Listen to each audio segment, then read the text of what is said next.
Alright, hello guys, welcome, or if you've already seen my channel before, welcome back. I am the Philadelphia Whovian, and for this video it's going to be my top 10 favorite of the 6 Doctor episodes.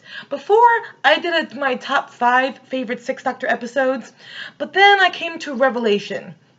I've seen so many people who were able to separate, or not able to, they chose to separate the Trial of a Time Lord into the 4 parts that they often are known as being. And I said, you know what? I really don't like Mind Warp. I've never really liked Mind Warp. So I said, you know what? I can do that too. And also, the 6th Doctor is the very second Doctor in Classic Who, which I've seen all the stories too, and I'm happy it finally happened. So I said, you know what? I'm going to do it. I'm going to give my top 10 6th Doctor stories.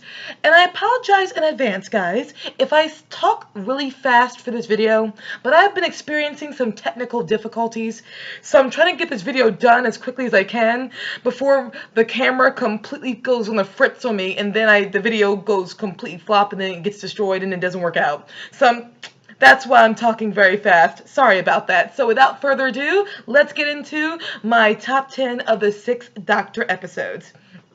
Coming in at number 10, we have the last part of the Trial of a Time Lord, and that is the Ultimate Foe. Sorry, hopefully that was the best image of it. The Ultimate Foe, where we get, literally, the revelation that, yes, the Valeyard is the amalgamation of the Doctor between his 12th and final incarnation. I think that is absolutely incredible. And this is Robert Holmes' last work. Unfortunately, he died before he could finish it. Yep, there had to be another writer come in, and I want to say it's Eric Sayward, but I could be wrong, who to finish it. While I don't hate the second half of this, I admit it's not as strong as the first half. But it's not a bad story, it's just simply that it's the least good of the top 10. That's all it very much is. Okay, so at number 9, we have an episode that gets all kinds of hate, but I don't necessarily hate it, and that is Time Lash.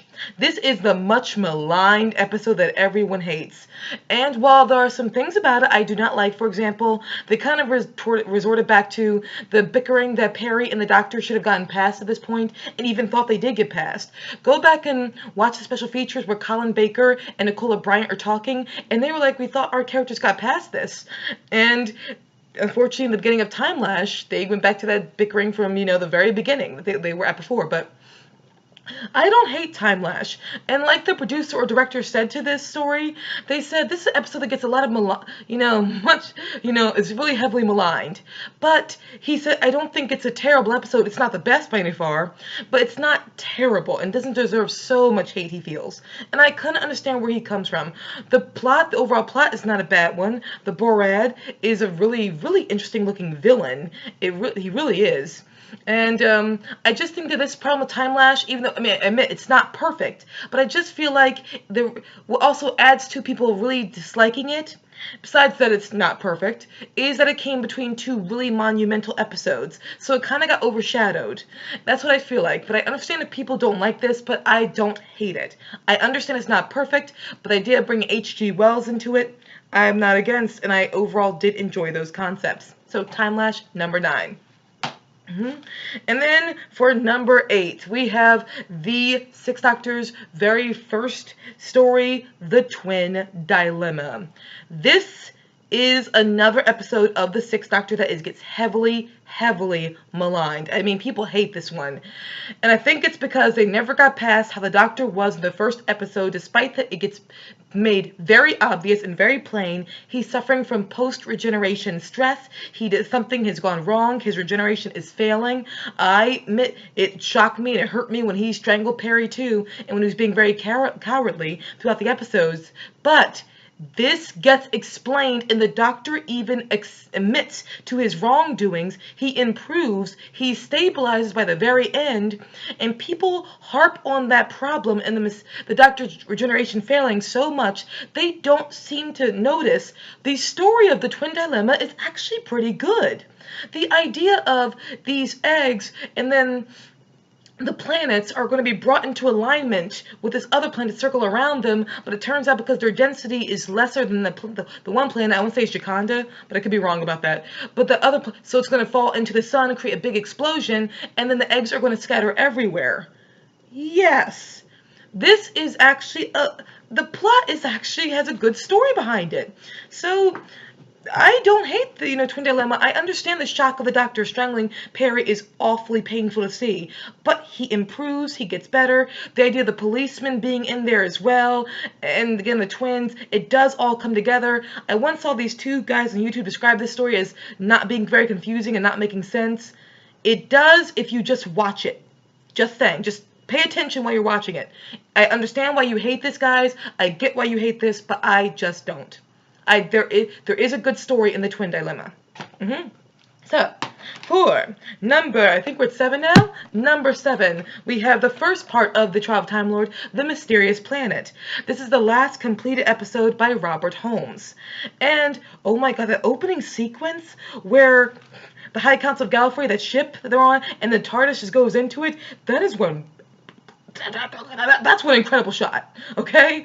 Maybe all the budget went into that shot, but I'm okay with it. I'll take it. And also, people don't notice, but this story is not bad either. It's overall a pretty good story. It's really not terrible. And overall, I do really like it. So, Robert Holmes, his last full entry, I was quite proud of. And then at number 6, I think we're number 6, the third part of The Trial of Time Lord, The Terror of the Vervoids. I think this is actually the best part of The Trial of a Time Lord. I know a lot of people don't like this one. This was even considered not to be extraordinary, but I actually like it. I like the design of the Vervoids. Again, you see the Doctor trying to improve or realizing he needs to improve. There's a lot of good stuff here. I'm not against it. I'm really not against it at all. Okay, now for these next 4 entries, I don't have the stories at all, but for number 5, okay, the top 5, I wrestled with this. Back and forth, back and forth. I just eventually gave up and put them in this order, but it could always change one day again. So, number 5, we have The Two Doctors. Oh gosh, Patrick Troughton and Colin Baker in the same story. How can I not love that? And Robert Holmes wrote this story. It's bizarre, but that's the great thing about Classic Who is Classic Who can be bizarre. It's its thing. Classic Who can do that. And Perry and Jamie in the story as well, and the Centaurans are there. Overall, I do have a good time watching that story, but I must warn you, it's not for everyone. It's a bizarre story, but I like bizarre, so I'm into that. So number 4. Revelation of the Daleks. This is a story that when I first watched it, the quality wasn't very good on the computer, so I wasn't able to enjoy it. This is a story, okay, sit down and watch the entire first part, and then go to the second part immediately. Once you get to the end, that payoff is amazing for everything that has been going up until that. The payoff is astoundingly good. The first time I watched it, unfortunately, the quality wasn't good. The last 20 minutes were hard for me to understand what's happening, because I couldn't hear it, because the recording was absolutely terrible. But I found a very good version of it online this time. I rewatched it again, and oh my god, that ending makes everything come together. It's really very good. Revelation of the Daleks is a very good story, a very good way to end. And with the Doctor saying, very well, let's go to, and then it just ends. We don't know where they went until the very next season. So number 3, this might be polarizing to people who are not that crazy about this story, but for me, all I can say is I heard so many negative things about this story, or that it was very overlooked, that when I saw it, I guess maybe I had standards so low that I was like, oh my god, this is incredible. I don't care what my reason was. But number 3, when I saw this story, I was intrigued and I was not bored the entire way through. Mark of the Rani. Oh my god. Okay, you know what? Fine. If you don't like this story, fine. If you think I'm crazy for putting it this high, fine. I don't care.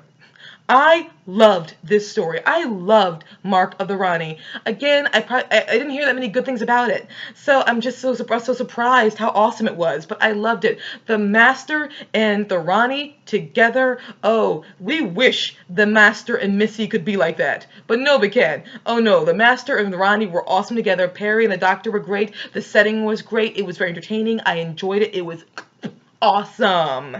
Then number 2, Attack of the Cybermen. You probably saw that already. Guys, another episode that's not for everyone, but if it's for you, oh, it's for you. Because this story is just so good. It's a very good opener.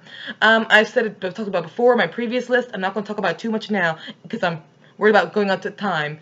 But it is an awesome story. I mean, it is just absolutely, for me, I love Attack of the Cybermen. But number 1, Vengeance on Vervoids. Nothing has changed since my last list. Nothing has changed now. This was my very first Sixth Doctor story, and I'm so happy it is. It's a story that was ahead of its time, while at the same time being classic at the same time, because the idea of people watching people just be killed, criminals be killed, or outlaws be killed for entertainment, that is a classic idea, going back to ancient Rome, but it also is very ahead of its time because it touches on our society nowadays in 2018.